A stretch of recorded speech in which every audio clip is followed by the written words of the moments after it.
Denis Jacob, bonjour. Vous Bonjour. êtes secrétaire général d'Alternative Police CFDT et merci beaucoup d'être avec nous. On va évoquer évidemment toute l'actualité, parfois tragique, parfois violente, autour du rôle des policiers en France, de leur encadrement, des choix politiques qui les concernent. Est-ce que les citoyens et la police ont divorcé ou non? Les choses sont évidemment beaucoup plus complexes que ça et de toute façon, les sondages montrent que ce n'est pas comme ça qu'il faut présenter les choses. On va essayer d'aller au fond du sujet pour comprendre comment on en arrive à ces tensions et à cette situation où des policiers sont mis en cause, où des policiers sont aussi l'objet de violences et de haine. Voilà. La première question que j'ai envie de vous poser, c'est qu'avez-vous pensé quand vous avez vu cette fameuse vidéo de l'agression par 3 policiers de Michel Zecler, producteur de musique? Alors j'ai eu une réaction en 2 temps, à vrai dire, et ça m'a valu d'ailleurs sur les réseaux sociaux une volée de bois vert, pour ne pas dire jusqu'à des menaces de mort, Comme jusqu'à d'habitude. voilà, trouver mon domicile et essayer de savoir où je réside pour s'en prendre à moi et à ma famille. La première réaction que j'ai eue, je l'ai eue à chaud, sur la base d'images, sans l'affaire entre les mains, et je me suis dit que mes collègues intervenaient sur une intervention particulièrement difficile, avec un individu qu'ils n'arrivaient pas à maîtriser, dans un espace vraiment exigu, et que donc ils utilisaient de la force, voilà, la force légitime, a priori, pour interpeller un individu récalcitrant, qui plus est, une corpulence quand même conséquente, et que je les plaignais de tout cœur, parce que moi, à leur place, je pense que j'aurais eu exactement la même réaction. Puisque j'ai vécu aussi des interpellations musclées dans mon passé de policier en activité. Et puis quand j'ai eu, dans un second temps, l'affaire, avec ce qui s'était réellement passé, le témoignage de M. Zecler, je me suis dit là, il y a quand même un problème. C'est-à-dire qu'effectivement, M. Zecler a pris la parole, a été considéré, et c'est toujours le cas aujourd'hui, comme une victime de violences de policiers, avec une incapacité temporaire de travail de 6 jours. Et donc, il a raconté les faits, et en plus avec, mais là c'est parole contre parole, je dirais, avec des propos de racisme. En tous les cas, les violences, dans l'état actuel de l'enquête tel que ça nous a été présenté, apparaissent très clairement comme des violences, cette fois, illégitimes. Donc, voilà, je veux dire, il n'y a pas la place pour les violences dans la police nationale quand elles ne sont pas légitimes, c'est-à-dire conférées par la loi et que l'on doit utiliser quand on est face à quelqu'un qui, de toute façon, ne veut pas se laisser interpeller et qu'il a commis un délit ou un crime. Et puis, si les propos sont avérés, sont confirmés par l'enquête, le racisme n'a pas sa place dans la police nationale. C'est clair, je le dis, je le redis, je l'ai toujours affirmé, et je vais reprendre toujours cette expression, je la répète à chaque fois que je suis invité par un média, parce que c'est tellement parlant, et ça a été mes bases de formation quand je suis rentré dans la police en 1988, donc c'est pas récent. On m'a dit, si tu veux être respecté, il faut être respectable. Donc quand on a dit cette phrase-là, on a tout dit sur le comportement que l'on doit avoir dans la police nationale, en tout temps, en tout lieu. On est des hommes et des femmes, on a le droit à l'erreur, mais on a aussi la nécessité d'être exemplaire et professionnel, parce que on représente l'État, et malheureusement, on n'a pas le droit à l'erreur. Là, visiblement, c'est tout le problème, c'est-à-dire qu'il y a un enchaînement, qu'à aucun moment un de ces fonctionnaires de police ne prend le recul nécessaire, il y a un entraînement collectif, il n'y a visiblement pas d'encadrement, il y a sans doute un problème de formation. Est-ce qu'on peut essayer de pointer ensemble tous ces problèmes, d'essayer de comprendre comment on en arrive à ces images totalement inacceptables? Formation, recrutement, encadrement, qu'est-ce qui s'est passé pour aboutir à ça? Alors, c'est compliqué de répondre sur cette Oui, mais affaire-là. je veux dire, D'un si on point le de vue, prend comme un symbole. d'un point de vue général, on peut considérer que ce qui s'est passé est la conséquence d'outils, de mesures qui n'ont pas été mises en œuvre au moment où elles auraient dû l'être. C'est-à-dire quand on a commencé parce qu'il faut pas de tabou, il faut reconnaître qu'il y a des dérapages dans la police nationale. Moi, je suis syndicaliste policier, je suis policier, mais je suis aussi responsable. Je ne peux pas aller dire dans les médias qu'il ne peut pas y avoir des dérapages de la part des policiers. C'est pas vrai, ça existe. c'est minoritaire, mais ça existe, et il ne faut pas avoir peur de le reconnaître, parce que c'est aussi une façon d'avoir la plus grande transparence sur notre action au quotidien vis-à-vis de la population. Alors, les mesures qu'il fallait mettre en place, ou qu'il faudrait mettre en place, parce que le problème n'est pas réglé à ce jour, c'est tout d'abord le recrutement. Le recrutement, moi, quand je suis rentré dans la police nationale, on avait ce qu'on appelle une enquête de moralité, qui était faite en général par les renseignements généraux, qui s'appelle aujourd'hui renseignement territorial, puisqu'il y a eu une réforme en 2008, et il y avait une enquête de moralité, de voisinage, que faisait votre père, votre mère, vos frères et sœurs, au niveau du voisinage, comment vous étiez perçu. Donc il y avait déjà cette enquête-là qui permettait de filtrer un peu les recrues. Et puis on a des tests psychotechniques et puis autres au moment du recrutement. Alors, il faut se poser la question aujourd'hui, est-ce que cette enquête moralité existe toujours? Je ne peux pas vous répondre, je ne le sais pas. Et si elle existe, est-ce qu'elle est aussi pertinente qu'elle l'a été dans le passé? Puisqu'on a eu, il faut le dire, en école de police, on s'est aperçu, après avoir incorporé des jeunes, eh bien que certains avaient déjà fait l'objet de poursuites judiciaires, qu'ils avaient un casier, ou qu'on avait également de jeunes futurs policiers qui étaient radicalisés. On a eu le cas à Nîmes, notamment, d'un jeune qui diffusait au sein de son école des photos, des vidéos de décapitation. Donc bon, il a été renvoyé. Il n'aurait jamais dû arriver en école de police, oui, ce garçon. Donc déjà, il faut se poser la question de est-ce que le recrutement, tel qu'il est fait aujourd'hui dans la police nationale, est pertinent? Ça, c'est le premier point. Ensuite, il y a la formation. La formation initiale, elle était jusqu'à très récemment de 12 mois. Une formation de 12 mois, théorique, de 8-9 mois, et puis le reste sur le terrain par des stages réguliers dans les services de police. Courant 2019, on a réformé cela, et de 12 mois de formation théorique, on est passé à 8 mois, et on a laissé 16 mois d'activité pratique. En fait, vous êtes en stage pendant 2 ans. 1 an, normalement, de théorie, 1 an de pratique. On est passé de 8 mois de théorie à 16 mois de pratique. Pour des raisons de coût? Pas pour des raisons de coût. Pour des choix pour des choix c'est surtout pour avoir plus rapidement des policiers sur le terrain. D'accord. Clairement. Clairement. Et d'ailleurs, il y a eu une bronca des syndicats de police au moment où ce texte a été voté, puisque ça a été voté avec les syndicats en comité ministériel. Hein, c'est un peu le fonctionnement interne de la police nationale. Vous avez des instances où on siège alors, les syndicats prennent les décisions, mais ce sont des avis consultatifs. Donc, même si on est tous défavorables, le texte, il est rejeté une première fois, on se réunit 15 jours après, et même si on est à nouveau défavorable, le texte passe quand même. Hein. Mais ça veut dire qu'on a des jeunes recrues qui sont en formation sur le terrain, ce qui permet de se faire une expérience, mais qui tout de même les jette un petit peu dans la fosse aux lions, sans avoir eu peut-être suffisamment de formation théorique avant, de travail sur les bonnes réactions, sur la maîtrise de soi, sur la déontologie. Tout à fait. C'est ça que ça signifie. Tout à fait. Et il faut peut-être d'ailleurs accentuer le caractère déontologique, en tous les cas comportemental, vis-à-vis de la population avec laquelle on est amené à être en contact direct. Alors forcément, on n'est pas en contact avec les populations, monsieur et madame tout le monde, qui va travailler le matin dans les bureaux ou à l'usine. Hein. On est très souvent exposé à une population de quartiers défavorisés. Je ne parle pas non plus des gens qui se lèvent tôt pour aller travailler, mais je parle notamment des jeunes qui sont pris dans un trafic de quartier et qui souvent sont victimes eux-mêmes de ce quartier parce qu'ils ont été laissés à l'abandon, personne pour s'en occuper, et c'est les réseaux de trafiquants qui les ont pris en main. On pourra en parler aussi parce que ça, c'est un vrai sujet sur la politique qui est conduite pour ces jeunes-là, parce que c'est pas la police qui pourra régler ça.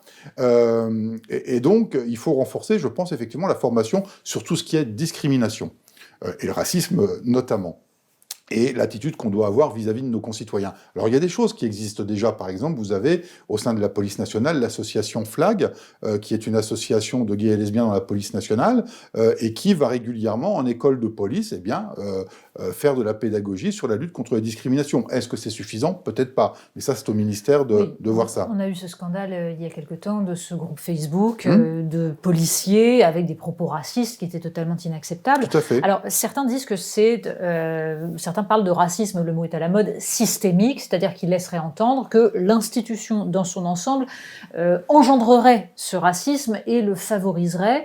D'autres expliquent que non, que ce sont des phénomènes ponctuels, même peut-être nombreux, mais ponctuels. C'est une différence majeure. Ah, c'est une différence majeure. Moi, je réfute catégoriquement qu'il y ait un racisme systémique ou même des violences systémiques dans la police nationale. Qu'il y ait du racisme, qu'il y ait des violences, oui. Je ne veux pas dire que c'est pas vrai. Oui, il y en a. On a eu des affaires récentes, donc on va pas. Enfin, je veux dire, ce serait pas honnête de notre part que de le nier. Voilà, ça existe. Fort heureusement, c'est pas la grande majorité, mais c'est toujours de trop. Donc, du racisme ou des violences systémiques, non. Du racisme et des violences, oui. Et on a des affaires qui le démontrent. Donc voilà. Et c'est contre ça qu'il faut lutter. Alors, moi, j'ai pas la science infuse en la matière. C'est au ministère de l'Intérieur de travailler là-dessus et de savoir ce qui est le plus opportun à mettre en œuvre pour éviter que ça ne se produise plus. Après, on n'est jamais à l'abri d'avoir quelqu'un qui passe à travers les mailles du filet et qui se comporte comme quelqu'un qui ne devrait pas se comporter quand il est policier. Vous parliez tout à l'heure du fait que ces policiers sont face à des populations qui sont parfois celles de jeunes gens pris dans des trafics, etc. Est-ce qu'il n'y a pas justement, dans le fait que ce soit toujours les plus jeunes fonctionnaires, c'est vrai d'ailleurs dans toutes les institutions, c'est vrai dans l'éducation nationale aussi, les plus jeunes fonctionnaires sont dans les endroits les plus difficiles et se retrouvent confrontés à des populations souvent issues de l'immigration qui sont prises dans ces réseaux. Est-ce que cela peut aussi engendrer chez certains un réflexe et parfois une agressivité ou parfois une forme de racisme qui naîtrait de cette confrontation C'est fort possible, c'est même très probable. Pourquoi ? Parce que quand vous rentrez dans la police nationale, on rentre un peu dans la police nationale avec le rêve du policier qui va interpeller les méchants, porter aide et assistance à la veuve et à l'orphelin, vous voyez. Donc ça, enfin moi je l'ai vécu comme ça. Alors je vais pas prendre mon cas systématiquement parce que tout le monde le vit à sa façon, mais on arrive avec une image idéale de la police nationale et puis du jour au lendemain, on se trouve confronté à la réalité dure du terrain avec toute la misère sociale que l'on doit gérer, parce qu'on gère toute la misère sociale, très souvent des situations que l'on vit nous-mêmes, problèmes de couple, problèmes avec les enfants, problèmes d'argent, donc vous avez vos propres problèmes, vous devez gérer ceux des autres, et on n'est pas à l'abri de collègues, effectivement, qui pètent un câble, et puis on a aussi ces jeunes qui arrivent dans des départements où personne ne veut aller. Clairement, le 93, pour ne le citer que ce département qui est le plus pauvre de France, mais aussi le plus dur et difficile en matière de délinquance, la moyenne d'âge, c'est 25-30 ans. Mais comment on fait pour empêcher ça ? C'est pareil pour l'éducation nationale. Ça fait 20 ans qu'on entend qu'il faut arrêter de mettre les plus jeunes fonctionnaires dans ces endroits-là. Ça ne change pas.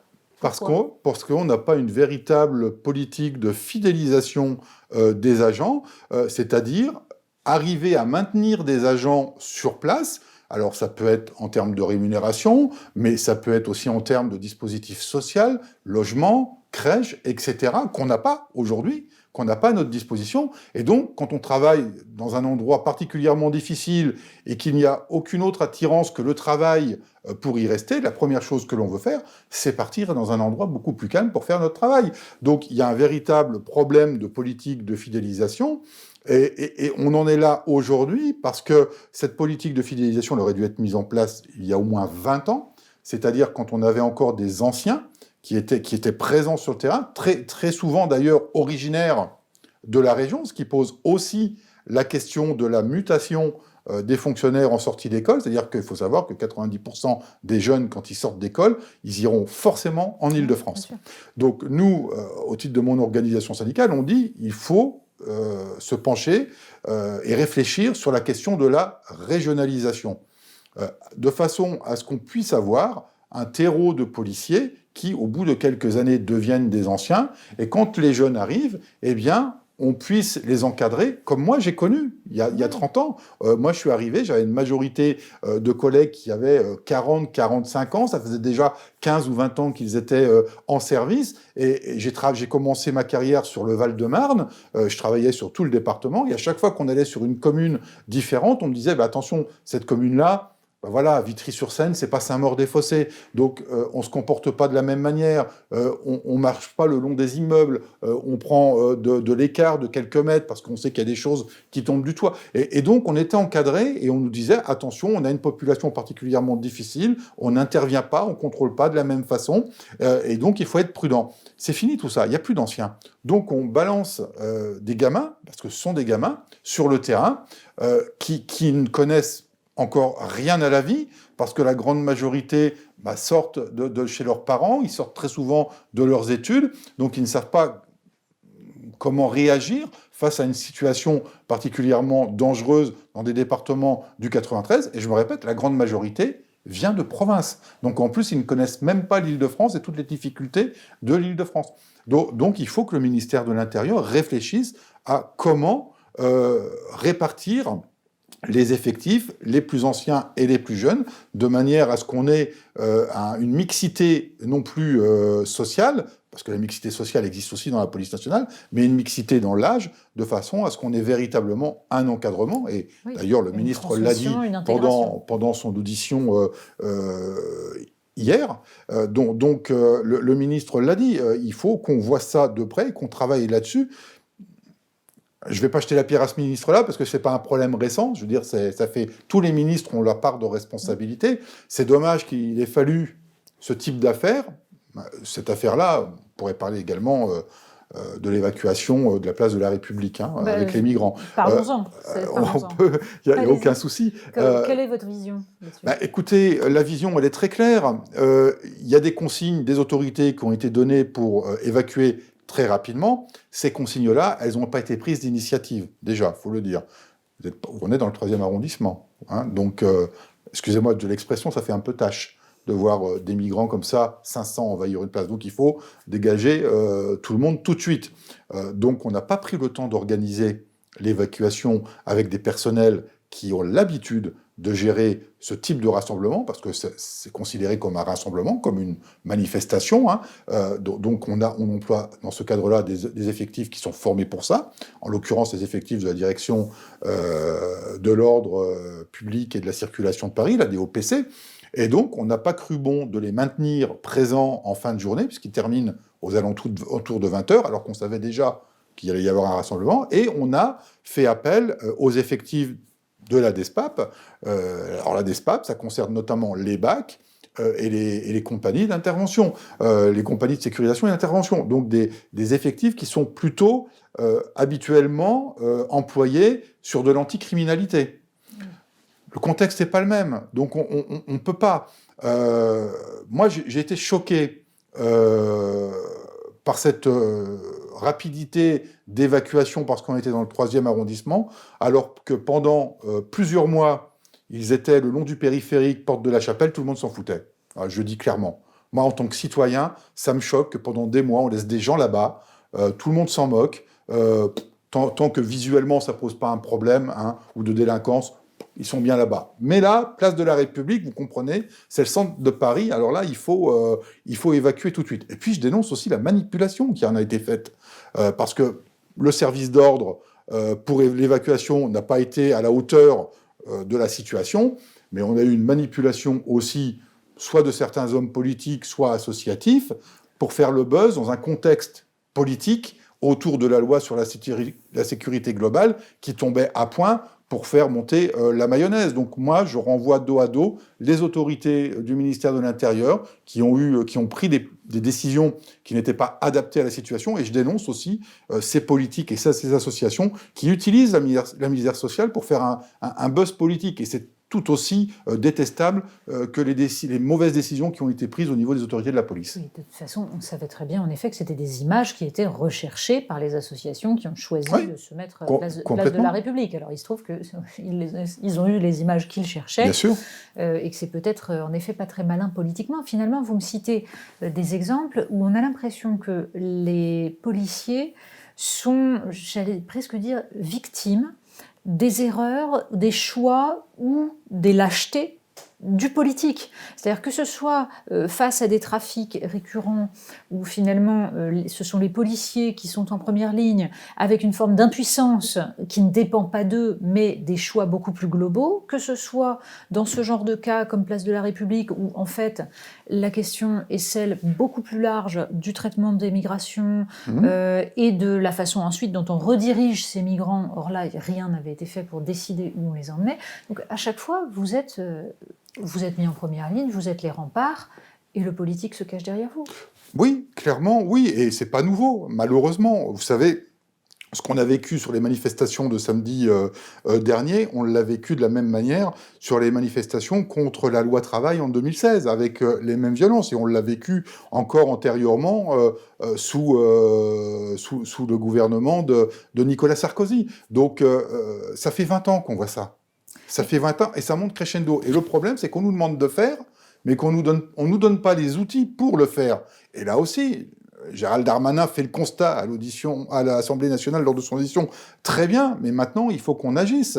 Il faut qu'on nous en donne les moyens, parce que on va dire, on va faire, puis 6 mois vont passer, puis dans 6 mois, on va recommencer, on va avoir à nouveau les problèmes. Non, là, il faut, mais c'est pas uniquement le gouvernement, c'est les parlementaires, puisque ce sont eux qui votent les budgets. Donc, il faut que les parlementaires prennent aussi conscience que s'ils veulent qu'on règle les problèmes, il faut nous donner les outils pour qu'on puisse le faire dans de bonnes conditions, et deux, il faut arrêter de croire que ce sont les policiers qui vont régler tous les problèmes. On parle des migrants, mais on peut revenir sur les quartiers difficiles.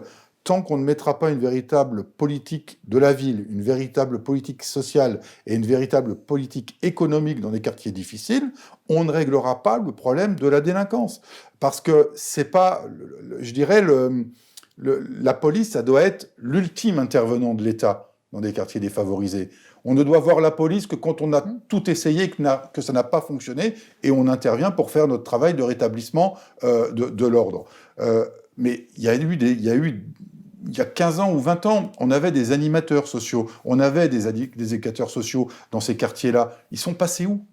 Il n'y en a plus. En fait, tolérance zéro, c'est un slogan, ça ne fera jamais une politique. Ça oui, ne suffit pas. C'est pas possible. On nous demande de régler tous les maux de la société, mais nous, on est l'ultime recours aux maux.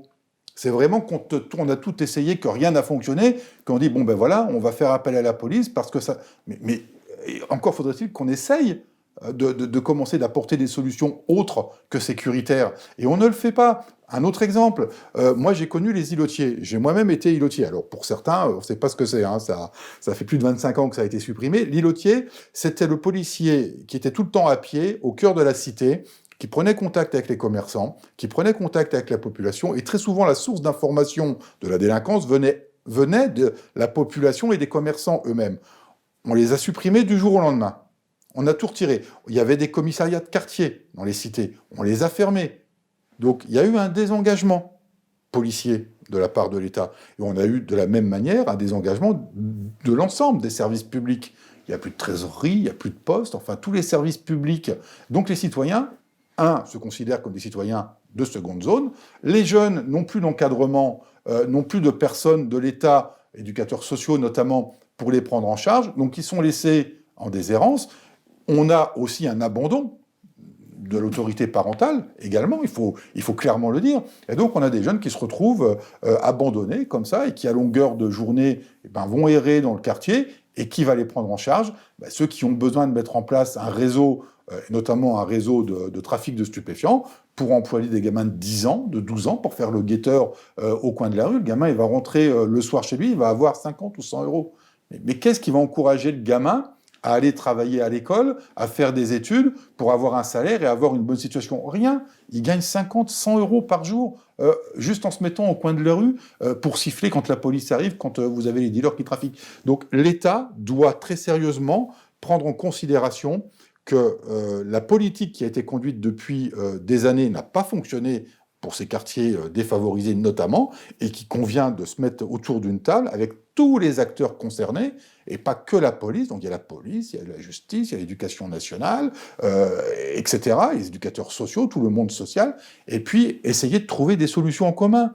Mais le problème dans notre pays, c'est que les politiques ont la prétention de penser qu'ils savent mieux que les acteurs de terrain. À chaque fois qu'il y a une décision qui est prise, on ne nous associe pas. On nous met devant le fait accompli. Le nouveau schéma du maintien de l'ordre, il n'a pas été concerté avec les syndicats de police. Est-ce que la rédaction de l'article 24 de la loi sur la sécurité globale, qu'en plus, nous, on est plutôt favorable, voilà, vous le soutenez, vous. Mais on n'a pas été associé à la rédaction. Les journalistes non plus. Donc forcément, ça ne peut pas être en adéquation avec la réalité de ce que et les journalistes et les policiers vivent. Pourquoi vous le soutenez, cet article? Parce qu'il y a évidemment des violences contre les policiers. Oui. Vous citiez d'ailleurs les menaces de mort contre vous après une prise de position. Je veux dire, ça, personne ne le niera, c'est une évidence. Et il y a une mise en danger, parfois jusque dans le domicile privé des policiers. Mais ça, c'est un problème de réseaux sociaux. Est-ce qu'on le règle en empêchant de filmer ou est-ce qu'on le règle en rétablissant l'ordre dans cet espace public que sont les réseaux sociaux? Alors nous, ce n'était pas ce qu'on demandait. On demandait que la rédaction de l'article, qui n'a pas été pris en compte, nous concernant, par le bien d'un floutage du visage des policiers sur des vidéos qui sont utilisées sur les réseaux sociaux, accompagnées de messages de haine, de menaces contre les policiers, et qu'elles soient déjà que les personnes soient identifiées, mais qu'elles soient sévèrement réprimées. C'est tout ce qu'on demande. Nous, on n'a jamais demandé l'interdiction de filmer les policiers en intervention. Alors, encore moins pour les journalistes, parce qu'on est attaché fondamentalement à la loi de 1881, je le dis très clairement, et en tant que syndicaliste, on a quand même un rapport avec les journalistes dans notre travail au quotidien qui est quand même relativement proche. Non, pour nous, c'est fondamental pour notre démocratie, ça fait partie des piliers de notre société. Il n'est pas question de remettre un iota de ce que prévoit la loi de 1881 sur la liberté de la presse. Et pas plus que pour le droit d'informer. C'est-à-dire que moi, je suis allé en manifestation en 2016, j'ai pris ma petite GoPro, je suis allé filmer pour montrer du côté policier ce qu'on subissait aussi. Mais demain, je ne peux plus le faire. Donc ça, c'est hors de question. Par contre, les gens qui filment dans le seul but d'identifier clairement les policiers, d'essayer de trouver leur lieu de résidence, de diffuser tout ça avec la vidéo sur les réseaux sociaux pour dire voilà, celui-là, il s'appelle un tel, il était violent, il habite à tel endroit, on va lui faire sa fête. Non, ça, c'est pas acceptable. Est-ce qu'on n'a pas déjà les armes juridiques? Alors, juridiquement, il y a des dispositifs. Le problème, c'est qu'il faut aller piocher dans un texte ou alors aller piocher dans un autre. Il y a deux possibilités. Soit on réécrit l'article 24 et très clairement, en rappelant tout ce qui doit être fait pour protéger les policiers, mais aussi leurs familles, parce que c'est aussi pour les familles. C'est-à-dire qu'aujourd'hui, un policier demande à ses enfants de ne pas dire en milieu scolaire que son papa est policier. C'est du vécu, on a déjà eu plusieurs cas comme ça.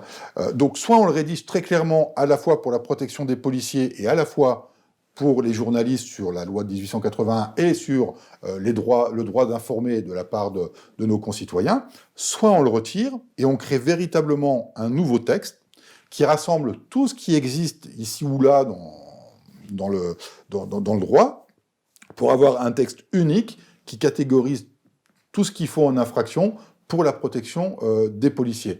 Et comme ça, je dirais, l'affaire sera entendue. Bon, mais une fois de plus, qu'est-ce qui s'est passé? On a eu une rédaction sans aucune concertation, qui d'ailleurs est un peu alambiquée parce que on retrouve à peu près la même chose dans le projet de loi sur le séparatisme. Oui. Donc voilà, donc on voit que d'un côté, on a un ministre de la Justice qui propose une loi sur le séparatisme, de l'autre côté, des parlementaires à l'initiative du ministère de l'Intérieur qui propose une loi sur la sécurité globale, et quand on les lit, on voit qu'il y a des ressemblances, donc ça veut dire que même entre eux, ils ne sont pas concertés. Est-ce que c'est pas parce que le ministre de l'Intérieur n'avait qu'une envie, c'est de pouvoir afficher un projet de loi qui plairait à ces policiers dans la mesure où il se dit comme le premier flic de France? Je ne vais pas vous dire le contraire. Ça fait des années qu'on demande un dispositif très clair, net et précis sur la protection de l'image des policiers et de leurs familles sur les réseaux sociaux. Donc, effectivement, je ne vais pas vous dire qu'on n'avait pas monté au créneau, tous syndicats confondus d'ailleurs, auprès du ministre de l'Intérieur, pour profiter de la loi sur la sécurité globale, pour qu'il y ait un dispositif qui nous concerne. Mais ça partait du principe d'un floutage. Le floutage n'est même pas prévu dedans. Et puis on a un article 24 qui tombe un peu comme je dirais comme un cheveu sur la soupe, qui se retrouve mélangé avec la police municipale, les sociétés privées de sécurité, alors que cet article-là ne devrait pas être à ce niveau-là, quoi. Et dont le risque principal est que, du coup, certains policiers s'autorisent en manifestation à confisquer des caméras, à empêcher de filmer, à faire en sorte justement qu'il n'y ait pas d'image, alors qu'on sait à quel point c'est nécessaire, et ce serait peut-être d'ailleurs nécessaire aussi pour les policiers eux-mêmes, Alors, qu'il y ait des très caméras, très honnêtement, ce genre de choses qui se produisent, alors moi je n'ai pas connaissance, mais je vous crois bien évidemment sur parole, vous savez, les collègues sur le terrain, les grands débats nationaux politiques, des projets de loi, ils sont à milieu de ça. Leur préoccupation, c'est leur quotidien sur le terrain, savoir s'ils vont pas avoir de problèmes dans la journée, s'ils vont bien rentrer entiers le soir à la maison, et surtout qu'on leur donne bien les moyens de faire leur boulot. C'est tout ce que voient mes collègues, hein. Ils sont à milieu des considérations politiques sur les lois.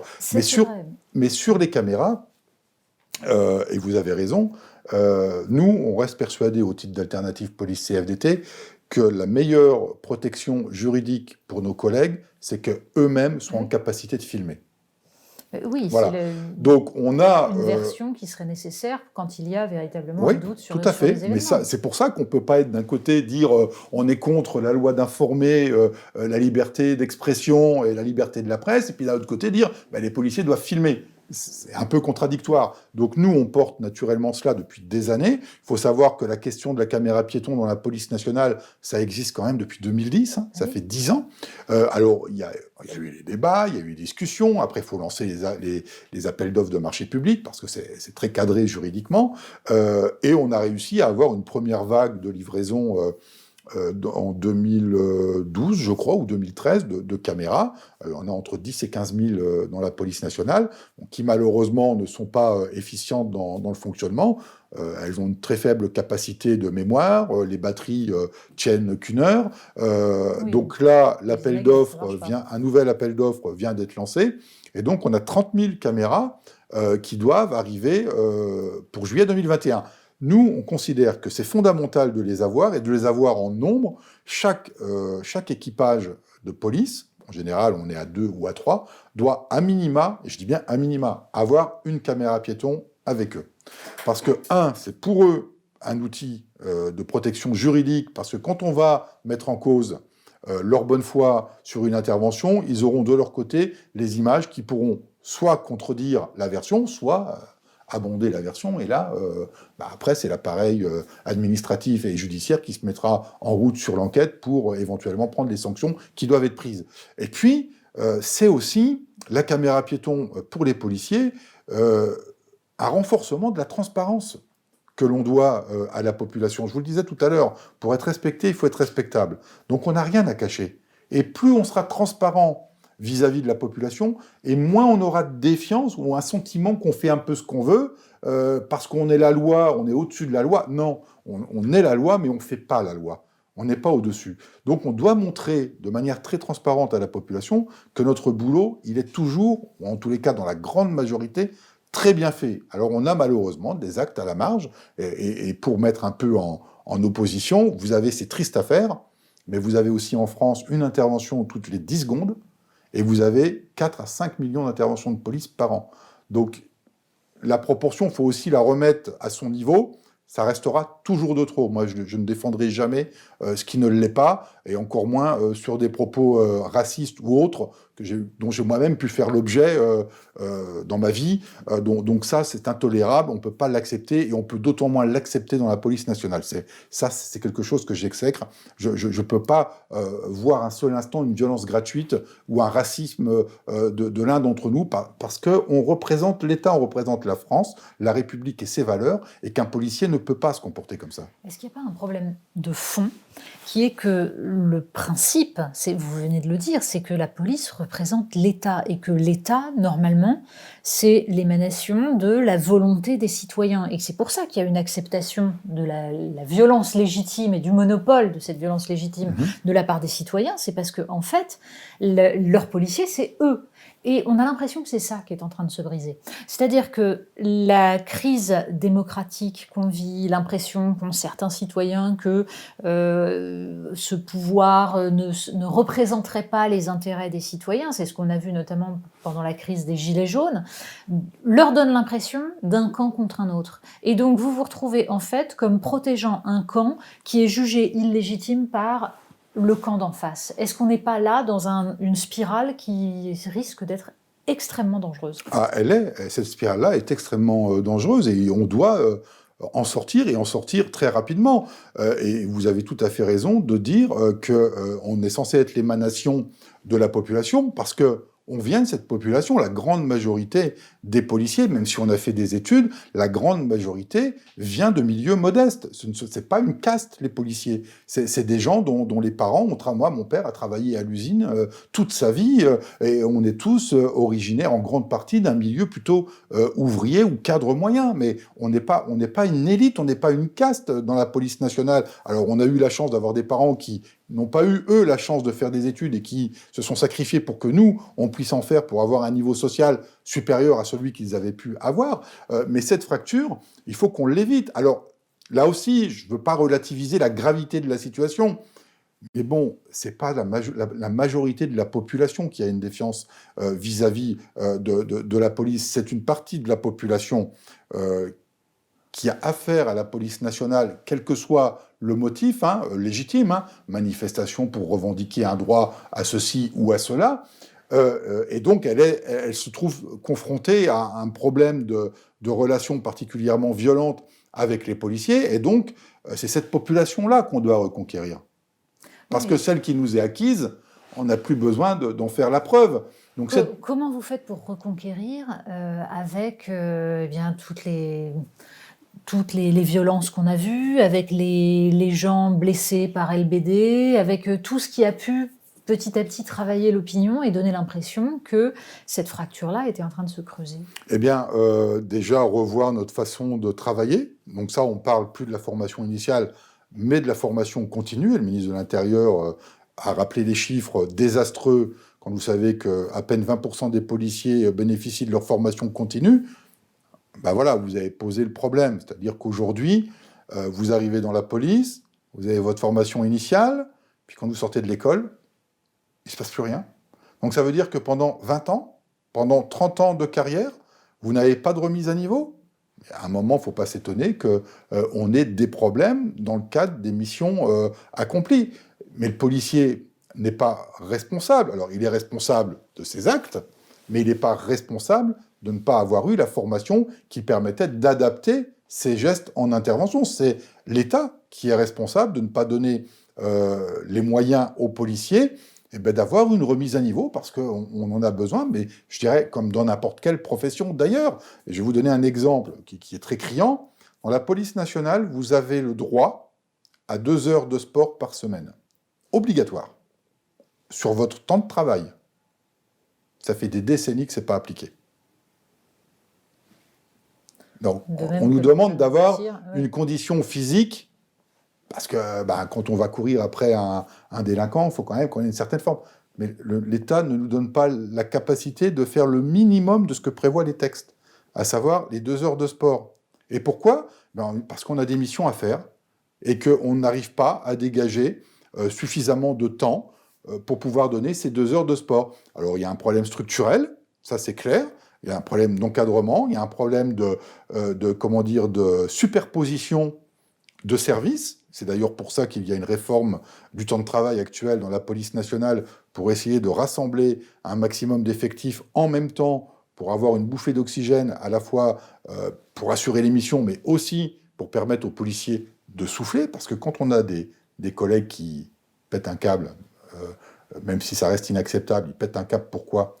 Mais quand vous avez eu 18 mois de manifestation de Gilets jaunes, toutes les semaines, qu'on ne vous a pas accordé vos congés, qu'on n'a pas cessé de reporter de semaine en semaine les repos légaux que vous deviez avoir, mais à un moment donné, vous avez une partie des collègues qui sont à saturation, et physiquement et psychologiquement. Donc oui, l'État, quel qu'il soit, quel que soit le gouvernement, porte la responsabilité de cela. Donc, à un moment donné, il faut aussi savoir faire son autocritique et dire, bon, là, il faut qu'on revoie le dispositif, le schéma même de fonctionnement organisationnel et structurel de la police nationale, parce qu'on va droit dans le mur, et on va droit dans le mur aujourd'hui. Avec en plus une inflation administrative, de la paperasse, qui Mais, là aussi diminue le nombre mais de policiers complètement. sur le terrain. Mais un autre exemple très parlant, la réforme de la procédure pénale. On a lancé la réforme de la procédure pénale il y a maintenant 2 ans, 3 ans même, et on s'arrête en cours de route. Ça, c'est comme la réforme de la garde à vue qu'on a connue il y a quelques années. On est dans une réforme de la garde à vue, on est à la fois sur l'inquisitoire et l'accusatoire, un mixte de la garde à vue à la française avec une part anglo-saxonne. Et on ne peut pas, soit on est totalement inquisitoire, soit on est totalement accusatoire, mais on ne peut pas être à mi-chemin. Mais la réforme de la procédure pénale, c'est la même chose. On a dit, tiens, il faut dématérialiser la paperasse. Donc, on va mettre en place des outils numériques. Mais on va juste les mettre pour quelques 3 actes de procédure, et puis on va faire une expérimentation sur 3 ans. Et ça marche pas, ça. On généralise l'oralisation, c'est-à-dire qu'on prend votre déclaration sur le terrain, c'est un PV informatisé, et on envoie, et tout se traite comme ça. Aujourd'hui, une procédure criminelle, c'est ce qu'on appelle plus de 1000 feuillets. C'est des procédures comme ça. Mais tout ce temps-là que le policier passe à saisir en informatique, c'est du travail d'enquête qu'il ne conduit pas sur le terrain. Donc, et là, on nous dit, vous faites une expérimentation de 3 ans. Donc, pendant 3 ans, on ne règle pas la problématique de la paperasse. Donc je vais être un peu vulgaire, mais on en crève de ça. On en crève de ça. On ne fait pas notre travail fondamental de policier quand on nous consacre à des tâches administratives. Donc on ne peut pas continuer comme ça. Et ça dégage en plus de l'effectif pour renforcer les collègues sur le terrain, notamment en judiciaire. Vous savez, dans la police nationale, il y a une très grande désaffection pour la voie de police judiciaire. Plus personne ne veut aller en PJ, parce que pour aller en PJ, il vaut mieux être officier de police judiciaire, sauf qu'un officier de police judiciaire, il a 90 € par mois pour sa fonction, avec la responsabilité pénale que vous endossez, et puis la charge de travail que vous avez. Mais plus personne ne veut le faire. Donc là, on est en train de réformer. Là, on est en train de voir des textes pour avoir une véritable attractivité en filière, ce qu'on appelle la filière investigation. Ça fait 20 ans qu'on le dit. Ça fait 20 ans qu'on le dit. Alors, un OPJ qui travaille, un officier de police judiciaire qui travaille, il va avoir 90 €, et l'officier de police judiciaire qui n'exerce plus la qualification d'officier de police judiciaire continue quand même à toucher 50 €. À un moment donné, il faut se poser des questions. Alors là, on est en train de réformer, mais c'est une réforme douce, parce qu'aller expliquer à 6, 7, 10 000 policiers qui n'exercent plus l'officier de police judiciaire et qui touchent quand même 50 €, qu'on va leur supprimer les 50 €, bah on y va doucement. Donc ça va prendre 2 ans, et au bout de 2 ans, ce sera définitivement supprimé, en laissant la possibilité à ceux qui touchent ces 50 € et qui n'exercent plus, bah, sur 2 ans, de réfléchir et de faire le choix de repartir dans l'exercice de l'officier de police judiciaire pour toucher une prime qui sera en plus réaugmentée, puisque le but, c'est aussi d'augmenter la prime de ceux qui exercent, de façon à avoir une véritable attractivité sur ce travail, qui est quand même un travail avec une responsabilité très lourde. Hein, je me répète, hein, Oui. une responsabilité pénale, parce que si un officier de police judiciaire loupe ses actes, c'est sa responsabilité qui est engagée dans une affaire par rapport au parquet. Donc voilà, donc il est temps qu'on réforme la police nationale, parce que effectivement, on a encore la confiance de la population. Le dernier sondage qui est sorti, c'est 60%. Oui. Bon, je pense qu'il est temps de ne plus attendre d'arriver à moins de 50%. J'allais vous dire, vous voyez l'avenir comment? Parce que, en effet, la confiance est encore là en très grande majorité. On voit pour autant des accros, on voit des doutes de la part d'une part croissante de la population. On voit aussi des changements de mentalité, et on a l'impression que vous êtes pris au milieu de ça, que les policiers sont finalement le noyau, mais aussi ceux qui font tampon. Ah, Vous attendez quoi des politiques et des citoyens? Alors, vous avez raison, on est entre le marteau et l'enclume, clairement. Voilà, donc on est d'un côté les faire-valoir du politique, ou les boucs émissaires des problèmes, et de la même manière, de la population, c'est forcément les policiers qui ont tous les torts. Donc moi, ce que j'attends, enfin ce que mes collègues attendent surtout, parce que je dirais moi, à la limite, c'est moins important. Moi, je suis maintenant syndicaliste à temps complet, je ne travaille plus sur le terrain, donc je dirais, moi, j'ai un peu le beau rôle. Hein. Moi, je pense d'abord à mes collègues qui en prennent plein la figure au quotidien. Moi, ce que j'attends, c'est que je suis très content d'entendre un ministre faire le constat de ce qui ne va pas dans la police nationale et d'apporter des réponses. Mais ça, ce sont des engagements. Nous, on veut des actes. Alors là, il y a des choses qui sont engagées, on ne peut pas dire le contraire, mais combien de ministres ont pris des engagements qui se sont soldés par aucun acte concret? Mais on en a des listes, je ne vais pas vous faire la liste à l'après-vert, mais la lutte contre les suicides dans la police, parce que c'est un vrai sujet. Christophe Castaner a apporté des réponses, mais ce sont des réponses qui ne sont pas, en adéquation avec la réalité de ce que vivent les collègues. Est-ce qu'il est normal dans la police nationale, par exemple, c'est une proposition qu'on a faite, hein, qui n'a pas été retenue, que quand des collègues sont confrontés à des situations particulièrement graves, de mission du quotidien, le décès d'une personne, un accident grave où vous avez 2 morts dans une voiture, des policiers blessés sur du maintien de l'ordre. Il n'y a jamais de briefing et de débriefing dans la police nationale. Ça n'existe pas. Pourquoi? Ça coûte quoi de le mettre en place? Ça coûte rien. Ça coûte juste de prendre une demi-heure et de faire le point. Alors, il y en a qui le font d'initiative. Je ne dis pas qu'on n'a pas des chefs de service qui ne le font pas. Mais ce n'est pas institué. Donc il faut le mettre officiellement, ce principe de briefing sur certaines missions, mais surtout de débriefing quand on a eu des drames, ou dans nos rangs, ou dans notre vécu de mission. Moi, j'en ai vécu quand vous êtes allé, je vais être un peu cru, mais quand vous allez ramasser un vieux monsieur qui est décédé tout seul dans sa maison, et que ça fait 15 jours, 3 semaines qu'il est là, mort, psychologiquement, vous n'êtes pas formé pour ça. On n'a pas été formé à la vision de la mort. En école, on ne vous apprend pas ça. Ça, je veux dire, c'est la vie. Et quand vous êtes confronté à ça, bon, déjà, vous prenez un coup. Quand en plus, vous devez... Alors, à l'époque, parce que maintenant, fort heureusement, ça a changé, mais moi, à l'époque, quand il fallait aller au funérarium pour accompagner le corps, et que vous venez d'être papa, et que vous voyez un bébé qui est en train d'être embaumé au funérarium, vous savez, vous en rêvez quelques nuits. Enfin, vous en cauchemardez quelques nuits. Hein. Donc, et tout ça, vous l'entassez, parce que vous n'avez pas la possibilité d'en parler. Quand vous rentrez chez vous, vous n'allez pas en parler à votre femme, les enfants, enfin, je veux dire, on m'a dit aussi, quand on arrive au commissariat, quand on ouvre le vestiaire pour mettre la tenue, dans le vestiaire, on y met aussi nos problèmes. Oui. Voilà. Sauf qu'ils sont toujours là. Sauf qu'ils sont toujours là, et c'est à l'institution. Vous emmagasinez ça, et puis vous avez différents types de réactions. Soit malheureusement, vous avez des collègues qui se suicident. Moi, j'en ai eu 2 dans mon service, dans ma brigade, que je connaissais très bien, qui sont suicidés. Soit vous pétez un câble sur le terrain, parce que c'est déjà arrivé aussi. Qu'est-ce qu'on fait pour ça? Aujourd'hui, on vous dit... la lutte contre les suicides, moi je ne critique pas ce qui a été mis en place par tel ou tel ministre. Tout ce qui est mis en place, c'est toujours mieux que ce qu'il y avait avant.